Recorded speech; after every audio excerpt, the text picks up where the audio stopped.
Это центральная улица поселка Салмачи. Как мы видим, здесь по обочинам скопились сугробы выше человеческого роста. И такая ситуация на протяжении сотни метров. Здесь у дома 2В завалило путь по пешеходному переходу, и люди вынуждены ходить в обход по проезжей части. Сегодня сугробы на этой улице разгребали и увозили большегрузами. Ежедневно работают более 30 единиц техники. С начала зимы только из Салмачи вывезли более 2000 тонн снега. Наш дом находится ниже всех на нашей улице.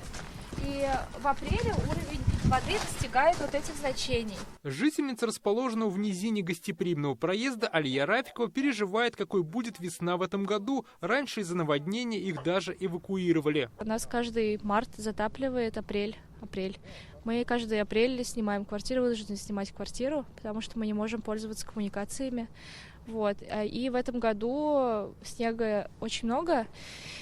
Ну и, собственно, мы ожидаем, что у нас будет уровень воды намного критичнее, чем в предыдущие годы. То есть, возможно, вода зайдет и в дом. Сегодня здесь и в других подобных местах коммунальщики откопали от снега канавы и сточные трубы, куда должна уходить вода. Местные жители призывают к более масштабным действиям. Ну вот речку нашу Ноксу пока тоже не вскрыли.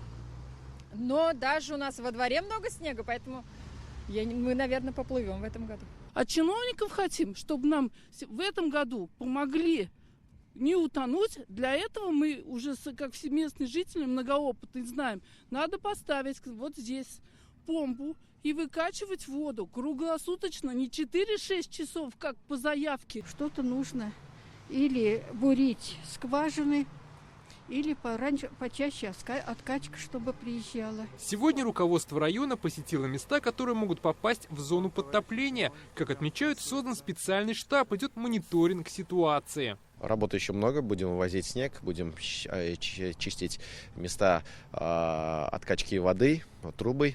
Главная сегодня задача и цель – это минимизировать как возможность подтопления, так и ущерб от возможного подтопления. У нас готовы гостиницы, которые будут принимать людей. Но наша, конечно, задача не допустить этого. В Казани в зону подтопления могут попасть около 400 домов, где проживают более 1000 человек. В основном рискуют поселки Советского района. Руководство города поручило коммунальщикам усилить вывоз снега, очистку крыши канализаций и объяснить жителям, как действовать в случае половодья.